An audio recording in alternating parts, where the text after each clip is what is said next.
बाणी धनी धर्मदास जी महाराज। साहिब ले चलो देश अपाना, साहिब ले चलो देश अपाना। जम की त्रास सहे ना जाए, कै बिद धरूं मैं ध्याना।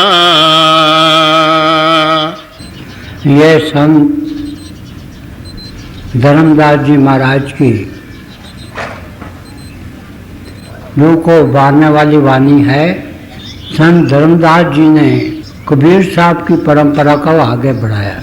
जैसा कि हम सबको मालूम है, संत कबीरदास जी महाराज और गुरु नानक साहिब भक्ति काल की निर्गुण शाखा के स्तंभ माने जाते हैं।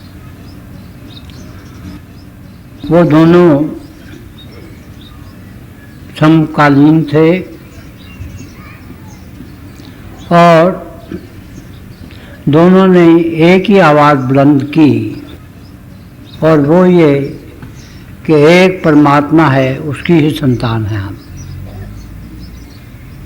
उन्होंने fatherhood of God and brotherhood of man की यूनिवर्सल तालीम सबको दी।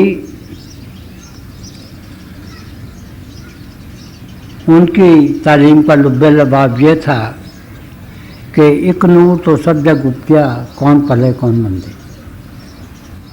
या फिर मानुष की जात सब एक की पहचान कि एक परमात्मा है,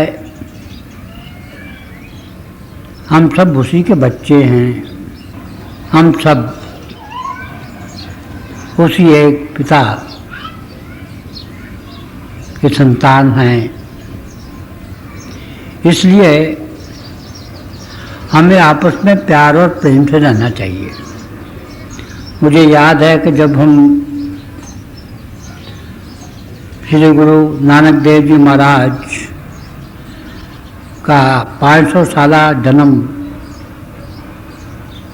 दिवस मना रहे थे, तो उस वक्त गवर्नमेंट ऑफ इंडिया ने सब संत महात्माओं से, राइटर से गुरु नानक साहब पर मजमून मांगे थे, और हमारे हजूर पुरनूर को भी उन्होंने दरख्वास्त की थी कि वो भी अपना मजमून भेजें। तो जितने भी मजमून गवर्नमेंट के पास पहुँचे, उनमें से सर्वश्रेष्ठ मजमून हमारे हजूर पुरनूर का था, और उन्होंने इस मजमून को इस तरह से आरंभ किया था कि Guru Nanak did not belong to the Sikhs alone, he belong to entire mankind as the entire mankind belong to him. कि गुरु नानक साहब सिर्फ सिखों के लिए ही नहीं थे, वो तो तमाम मनुष्य जाति के लिए थे, जैसे कि तमाम मनुष्य जाति उनके लिए थी। और ऐसी प्रभुरूप हस्तियों की तालीम का लुब्बे लबाब भी यही होता है। गुरु नानक साहब ने जब प्रार्थना की है तो फरमाया है कि नानक नाम चढ़दी कला, तेरे बाने सरबत दा भला। और इसी तरह से क्राइस्ट ने भी यही कहा है कि let peace be to the entire Mankind.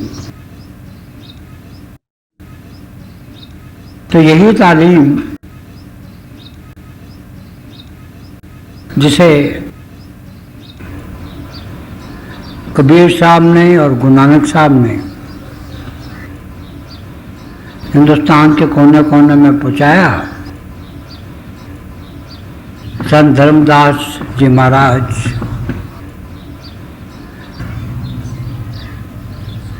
की भी बहुत बड़ी देन थी।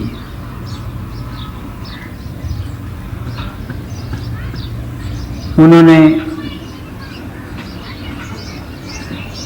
हमें यह समझाया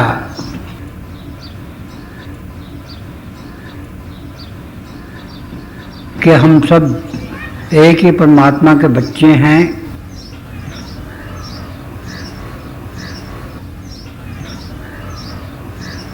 वो परमात्मा पहले अकेला था, वो ओशन ऑफ ऑल कॉन्शियसनेस था, महाचेतनता का समंदर था। फिर उसे ये ख्याल आया कि मैं एक से अनेक हो जाऊं, तो एक वाइब्रेशन हुई, एक हलोर उठी और उसने दो सूरतें इख्तियार की, एक ज्योति की, एक श्रुति की। इन दोनों को मिलके हम नाम कहते हैं।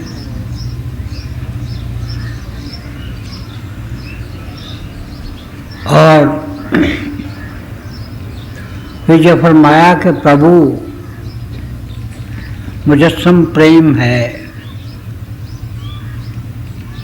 वो इश्क का सरचश्मा है। हमारी आत्मा उसकी अंश होने के नाते से प्रेम है और प्रभु के पाने का रास्ता भी प्रेम का है। तो जब भी ऐसे संत महात्मा इस संसार में आते रहे हैं, वो भाईचारे और प्रेम का प्रचार करते रहे हैं। और उन्होंने ये जो प्रेम का सुख है, ये सिर्फ मनुष्य जाति तक ही महदूद नहीं रखा।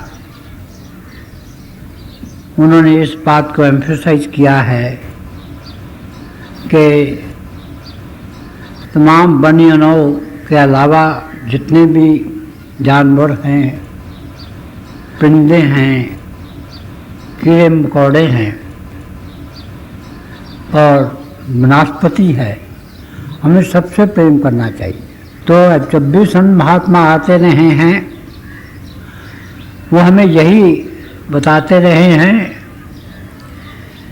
कि हमारी जो आत्मा जो रूह है वो एक जुज़्व है और परमात्मा जो है वो कुल है।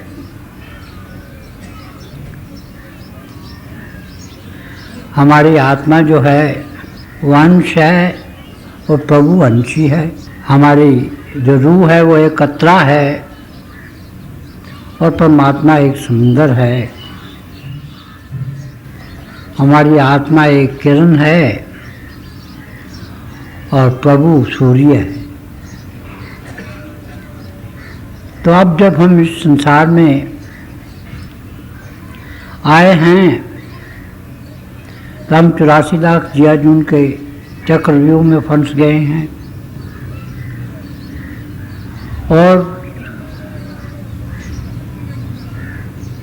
कई युग बीत गए। इस चक्रव्यूह से निकलकर हमारी आत्मा अपनी सोर्स में यानी परमात्मा में लीन नहीं हो सकी। और वो इस बात पे भी जोर देते हैं कि ये जो हमें इंसानी जामा मिला है, ये बड़े भागों से मिलता है। इसे नर नारायणी देह कहा जाता है, अशरफुल मखलूकात कहा जाता है, crown and roof of creation कहा जाता है, क्योंकि इसी जामे में हमारी आत्मा और परमात्मा का मिलाप हो सकता है। ये इंसान की फजीलत है, ये उसमें फेलो फीलिंग्स हैं। वो अपने साथियों का दुख दर्द बांटता है। दर्द दिल के वास्ते पैदा किया इंसान को, वरना तात के लिए कुछ कम न थे करो बिया। तो अब जब हमें ये रियलाइजेशन होती है कि हम करोड़ों वर्षों से प्रभु से जुदा हुए हैं और एक जूनी से दूसरी जूनी में, दूसरी से तीसरी जूनी में तकलीफ उठा रहे हैं, तो हमारे दिल से एक हूक उठती है, एक चीख निकलती है, एक पुकार निकलती है, क्या प्रभु हम तो दुख और दर्द के चक्रव्यूह से बच नहीं सकते। आप ही हम पे कृपा कीजिए, आप ही नज़र करम कीजिए और हमें जो हमारा निज घर है, जिसे हम सचखंड कहते हैं, मुकाम हक कहते हैं, वहाँ ले चलिए। क्योंकि इंसान की हालत बड़ी अजीब है, उसके चारों तरफ तो गुनाहों की दुकानें बिछी हुई हैं और वो तो बेचारा बेबस है। हम फरिश्ते नहीं हैं, वाइस आदमी है, गुनाह करते हैं। तो वो जब ये महसूस करता है कि मैं तो इन गुनाहों से बच नहीं सकता, ये कहा गया है कि blessed are the pure in heart for they shall see God, कि जिनका जीवन पवित्र होगा उन पे प्रभु की खास नेमत नाज़िल होती है, क्योंकि वही प्रभु में जाके समाते हैं। और हम अगर अपने जीवन को देखें, हम तो रोज़ सैकड़ों गुनाह करते हैं।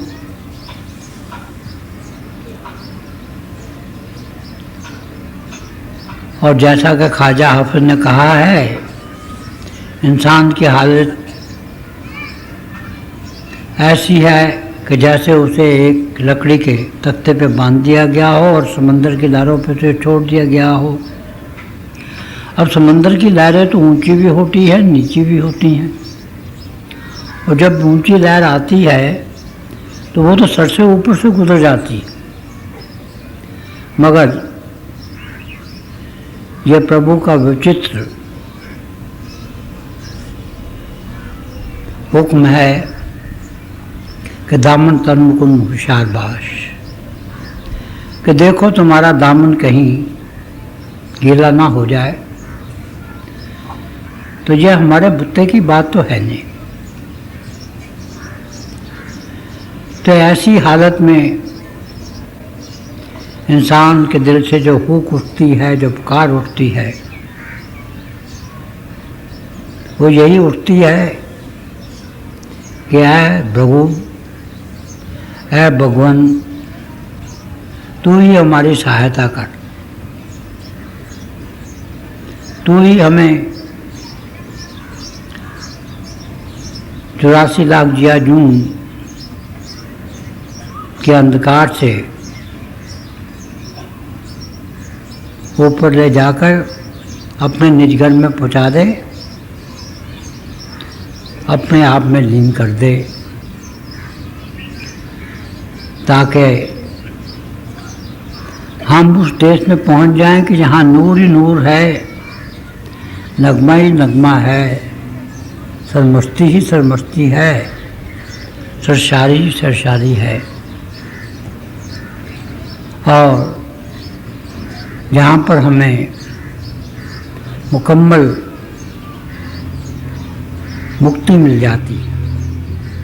यह हमारे बुत्ते की तो बात है नहीं कि हम 84 लाख जिया जून से निजात पाएं। तो इसीलिए संत महात्मा जब आते हैं तो हम उनकी वाणियों को पढ़ते हैं तो हमें ये मालूम होता है कि वो हमारी ये दशा को, हमारी ये हालत को अपनी वाणी में बयान करते हैं। तो ये जो धनी धर्मदास जी महाराज की वाणी है, इसमें हमारे हृदयों की गूंज है, हमारी पुकार है। तो ऐसी हस्तियाँ जब आती हैं तो वो हमारी आकाशी अपनी वाणी में करती हैं। तो यही हमारी पुकार है कि हे प्रभु, हम तो मोह और माया के जाल में फंस गए हैं, हम तो इससे निजात नहीं पा सकते। आप ही आके हमें इस दुख से बचाइए। आप ही हमारी आवाज़ारी को, पुकार को सुनिए, क्योंकि यह हकीकत है कि दुनिया में दुख ही दुख है। हमने साइंटिफिक तौर से बहुत तरक्की कर ली है, चांद तक पहुंच चुके हैं और मार्स और दूसरे प्लैनेट तक पहुंचने की कोशिश कर रहे हैं। मगर यह अजीब बात है कि हम अपने पड़ोसी के दिल तक नहीं पहुंच सके। हमारी जो जिंदगी है वो एयर कंडीशन होकर रह गई है। जो कम्युनिटी एलिमेंट है हमारे यहाँ, वो दिन ब दिन गायब हो रहा है।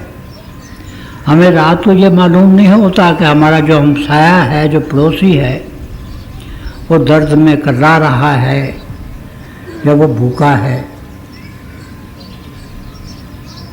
हम ज़्यादा से ज़्यादा इंडिविजुअलिस्टिक होते चले जाते हैं। हम में खुद बिनी या ईगो का जो एलिमेंट है वो दिन ब दिन बढ़ रहा है। मगर हम सब दुखी हैं। ये भी हमें एक फ्रेम मिलता है कि जिन लोगों के पास धन दौलत है, रुपया है, आसाइश के साधन हैं, वो लोग सुखी हैं। हम यहाँ ये समझते हैं कि क्योंकि यहाँ हमारे पास इतनी धन दौलत नहीं है, इसलिए हम यहाँ दुखी हैं। तो हमारे हजूर पुनूर संत कृपाल सिंह जी महाराज बड़ी खूबसूरती से इस महिमे को हल किया करते थे। वो फरमाया करते थे कि ये जो हमारा इंसानी जिस्म है, ये 5 तत्वों से बना है। ये मटीरियल चीज़ों से बना है और दुनिया के जितने भी आराम व आसाइश हैं, ये हमारे जिस्म को तो आराम पहुँचा सकते हैं क्योंकि हमारा जिस्म मटीरियल है। हम एयर कंडीशन कमरे में बैठ जाएं तो हमें गर्मी नहीं लगती है, मगर हमारी आत्मा को चैन नहीं होता है, वो तो बेचैन रहती है। हमारे जिस्म को तो जो बर्फ़ है, जो एयर कंडीशनिंग है, वो ठंडक पहुंचा सकती है, मगर हमारे दिल की बेचैनी को वो दूर नहीं कर सकती। हमारी रूह की जो बेताबी है, उसका वो इलाज नहीं है। तो जितनी भी ये चीज़ें हैं साइंटिफिक, ये हमारे जिस्म पे असर करती हैं, हमारी रूह पे असर नहीं करती हैं, हमारे दिल पे असर नहीं करती। और कोई अगर हमारा दिल का तबीब है, हमारी रूह का डॉक्टर है, तो वो वही हस्ती हो सकती है जो खुद महाचेतनता का समंदर है, जिसने खुद जिंदगी और मौत की गुत्थी को सुलझाया है और उसको सुलझाने में हमारी मददगार हो सकती है।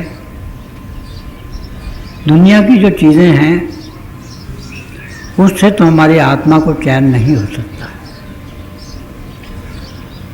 तो इसीलिए ये जो प्रार्थना का शब्द है, इसमें धनी धर्मदास जी ये पुकार करते हैं कि मैं यहाँ दुखों से घिरा हुआ हूँ। यहाँ की हर एक चीज़ जो है वो फानी है, यहाँ कोई चीज़ भी अमर नहीं है, और मैं इन दुखों से अपनी हिम्मत से बच नहीं सकता हूँ। इसलिए आप ही मुझ पर नज़र करम कीजिए, नवाजिश कीजिए, अनायत कीजिए, नज़र करम कीजिए और हमें अपने देश में ले चलिए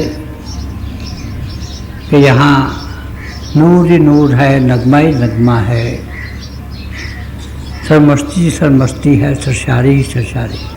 और जब हमारा सदाचारी जीवन बन जाता है तो फिर गुरु अपनी दया से हमें अपने चरणों में बुलाता है, क्योंकि हम तो खोई हुई भेड़ें हैं, लॉस्ट शीप हैं, हम तो उसे नहीं पहचान सकते, मगर वो तो अपनी भेड़ों को जानता है, पहचानता है। और इस कबर दर्दले माशूक पैदा मीश्वर, तो पहले गुरु के दिल में प्रेम उत्पन्न होता है और फिर वो अपनी रेशमी छाँव से, अपने रेडिएशन से हमें अपने कंधों में ले आता है।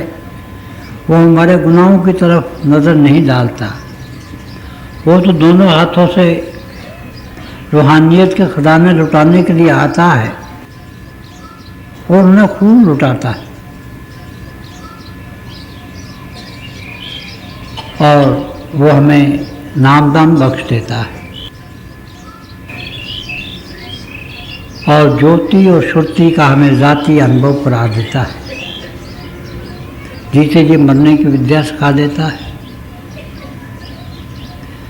क्योंकि जीते जी मरने की जो कला है, असल में वही हमेशा जीते रहने की कला है।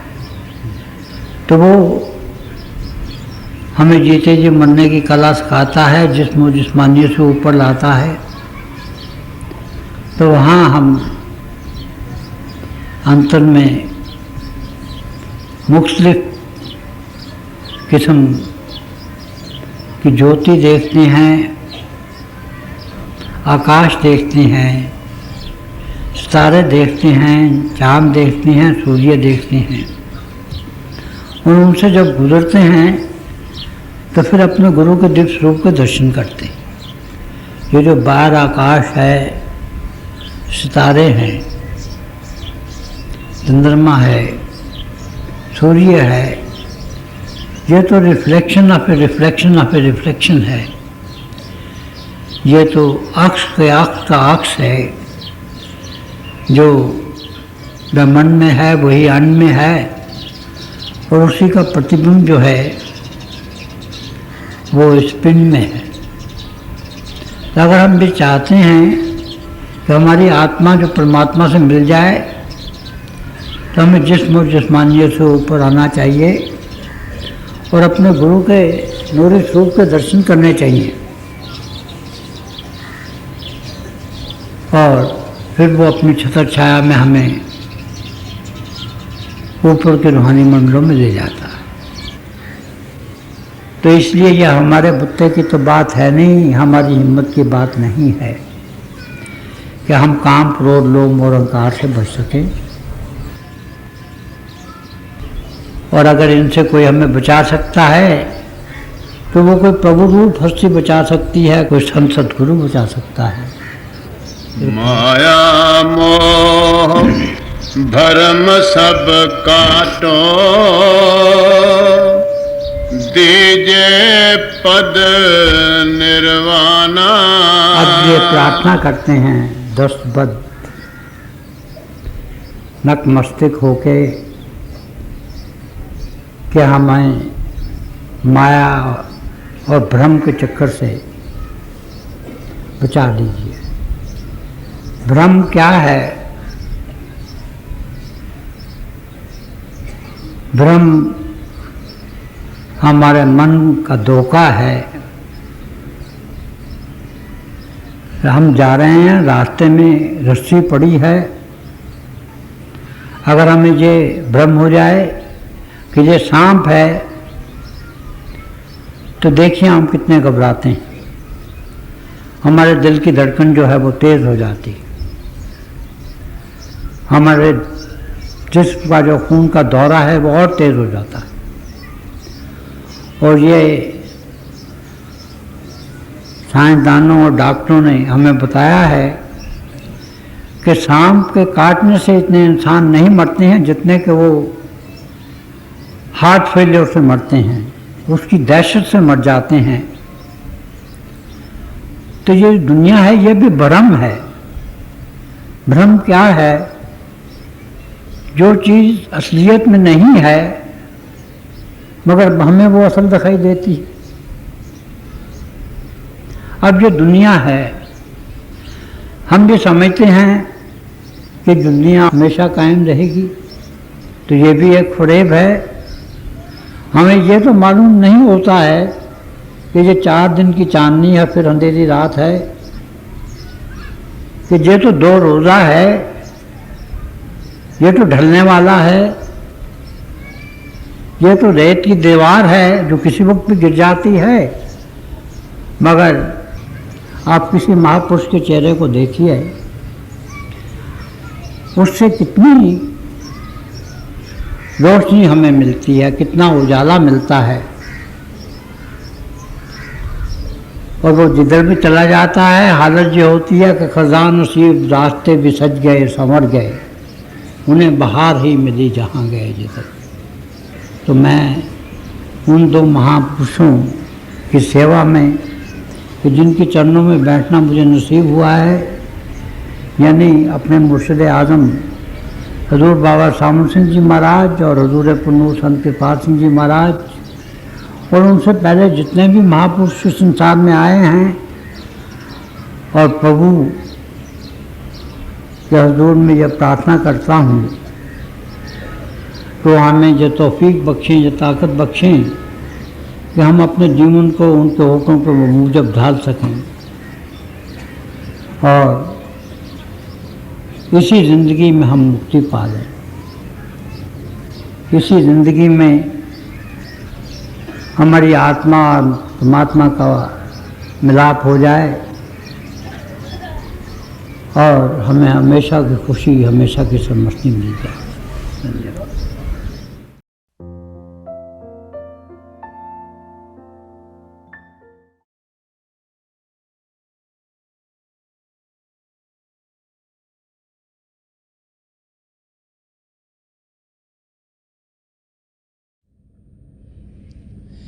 प्यारे भाई और बहनों, अभी हम सब दयाल संत दर्शन सिंह जी महाराज की दिव्य वाणी सुन रहे थे। जब भी हमें संत दर्शन सिंह जी महाराज के शब्द सुनने को मिलते हैं तो एक नया रास्ता हम सब के लिए खुल जाता है, जिसके ज़रिए हम अपनी मंजिल तक पहुंच सकें। वो रास्ता प्रेम का रास्ता है, वो रास्ता अध्यात्म का रास्ता है। तो थोड़ी देर के लिए आप सब अभ्यास के लिए बैठ जाएं। आप जहाँ भी बैठें आराम से बैठिएगा, अपनी आंखें बंद कर लीजिएगा और ये आंखों के डेले आई बॉल्स हैं सीधे सामने फोकस होने चाहिए, जैसे 8-10 इंच आपके सामने फोकस हैं। आंखें बंद करते ही वो भाई बहन जिन्हें नाम की देन मिली है आप सिमरन कीजिएगा, और जो भाई बहन यहाँ नए हैं आप पिता परमेश्वर के किसी भी जाति नाम का जाप कीजिएगा। जाप मन ही मन करना, ऊंचा नहीं दोहराना। आपके सामने रोशनी के चिन्ह आपको देखने को मिलेंगे। शुरू में शायद ऐसे लगेगा रोशनी आकर जा रही है, रोशनी के चक्र हैं, लेकिन जैसे जैसे आपका ध्यान टिकता चला जाएगा आपको लगेगा रोशनियाँ टिक गई हैं और बहुत से नज़ारे आपको देखने में मिलेंगे। तो जो कुछ आपको दिखता है उसे बड़े आराम से देखिए, प्रेम से देखिए, और आप देखेंगे कि आपकी ज़िंदगी में आपको कितना सुकून मिलेगा, कितनी शांति मिलेगी। और आपकी ज़िंदगी प्रभु के प्रेम से भरपूर होनी शुरू हो जाएगी। थोड़ी देर के लिए आप सब अभ्यास के लिए बैठ जाएं। प्रभु की दया हो कि हम सब जो पिछली सेंचुरी के महापुरुष हैं, हजूर बाबा सावन सिंह जी महाराज, परम संत कृपाल सिंह जी महाराज और दयाल पुरुष संत दर्शन सिंह जी महाराज, उनके वचनों को अपनी ज़िंदगी में ढालें और अभ्यास के ज़रिए प्रभु की प्राप्ति करें। थोड़ी देर में आप सबको इस अभ्यास से उठाऊंगा और मेरी शुभकामनाएं आप सबके साथ हैं।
छोड़ दीजिए जी।